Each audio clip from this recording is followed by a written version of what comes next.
This is the first part of the story. A Princess of Mars. A Princess of Mars. James B. Carter the first. I'm a really senior man. I'm not sure how old I am. I might be 100 years old, if not more. Since I have never aged as other guys do, I am unable to tell. So far as I can remember, I have always been a man of about 30. I appear today as I did 40 years ago.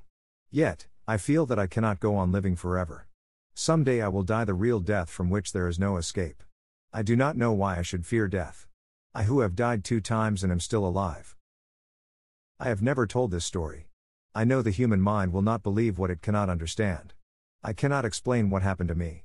I can only tell of the 10 years my dead body lay undiscovered in an Arizona cave.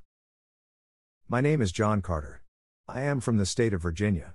At the close of the Civil War, I found myself without a home, without money and without work. I decided the best plan was to search for gold in the great deserts of the American Southwest. Spent almost a year searching for gold with another former soldier, Captain James Powell, also of Virginia. We were extremely lucky. In the winter of 1865 we found rocks that held gold. Powell was trained as a mining engineer. He said we had uncovered over $1 million worth of gold in only 3 months. But the work was slow with only 2 men and not much equipment. So we decided Powell should go to the nearest settlement to seek equipment and men to help us with the work. On March 3, 1866, Powell said goodbye. He rode his horse down the mountain toward the valley. I followed his progress for several hours. The morning Powell left was like all mornings in the deserts of the great Southwest, clear and beautiful. Not much later I looked across the valley. I was surprised to see 3 riders in the same place where I had last seen my friend. After watching for some time, I decided the 3 riders must be hostile Indians. Powell, I knew, was well armed and an experienced soldier. But I knew he would need my aid. I found my weapons, placed a saddle on my horse and started as fast as possible down the trail taken by Powell. I followed as quickly as I could until dark. About 9 o'clock the moon became very bright. I had no difficulty following Powell's trail.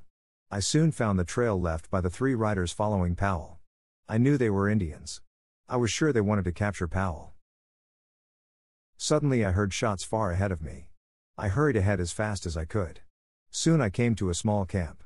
Several hundred Apache Indians were in the center of the camp. I could see Powell on the ground. I did not even think about what to do, I just acted. I pulled out my guns and began shooting. The Apaches were surprised and fled. I forced my horse into the camp and toward Powell. I reached down and pulled him up on the horse by his belt. I urged the horse to greater speed.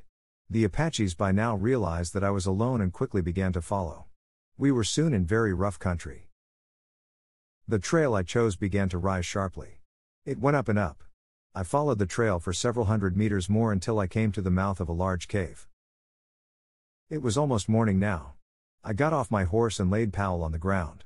I tried to give him water. But it was no use. Powell was dead. I laid his body down and continued to the cave. I began to explore the cave. I was looking for a safe place to defend myself, or perhaps for a way out. But I became very sleepy. It was a pleasant feeling. My body became extremely heavy. I had trouble moving. Soon I had to lay down against the side of the cave. For some reason I could not move my arms or legs. I lay facing the opening of the cave. I could see part of the trail that had led me here. And now I could see the Apaches. They had found me. But I could do nothing. Within a minute one of them came into the cave. He looked at me, but he came no closer. His eyes grew wide. His mouth opened. He had a look of terror on his face. He looked behind me for a moment and then fled. Suddenly I heard a low noise behind me. So could the rest of the Apaches. They all turned and fled. The sound became louder. But still I could not move. I could not turn my head to see what was behind me. All day I lay like this. I tried again to rise, and again. But still I could not move. Then I heard a sharp sound. It was like a steel wire breaking. I quickly stood up. My back was against the cave wall. I looked down. There before me lay my body. For a few moments, I stood looking at my body. I could not bring myself to touch it. I was very frightened. The sounds of the cave and the sight of my body forced me away. I slowly backed to the opening of the cave. I turned to look at the Arizona night. I could see 1,000 stars. As I stood there, I turned my eyes to a large red star. I could not stop looking at it. It was Mars, the red planet, the red god of war. It seemed to pull me near. Then, for a moment, I closed my eyes. There was an instant of extreme cold and total darkness. Suddenly I was in deep, dreamless, peaceful sleep. I opened my eyes upon a very strange land. I immediately knew then I was on Mars. Not once did I question this fact. My mind told me I was on Mars as your mind tells you that you are upon Earth. You do not question the fact, nor did I. I found myself lying on a bed of yellow-colored grass that covered the land for kilometers. The time was near the middle of the day and the sun was shining full upon me. It was warm. I decided to do a little exploring. Springing to my feet, I received my first Martian surprise. The effort to stand carried me into the Martian air to the height of about 1 meter. I landed softly upon the ground, however, without incident. I found that I must learn to walk all over again. My muscles were used to the gravity of Earth. Mars has less gravity.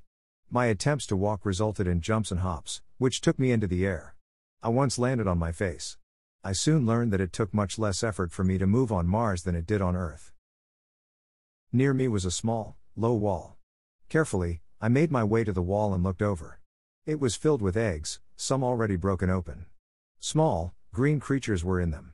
They looked at me with huge red eyes. As I watched the fierce-looking creatures, I failed to hear 20 full-grown Martians coming from behind me. They had come without warning. As I turned, I saw them. One was coming at me with a huge spear, with its sharp tip pointed at my heart.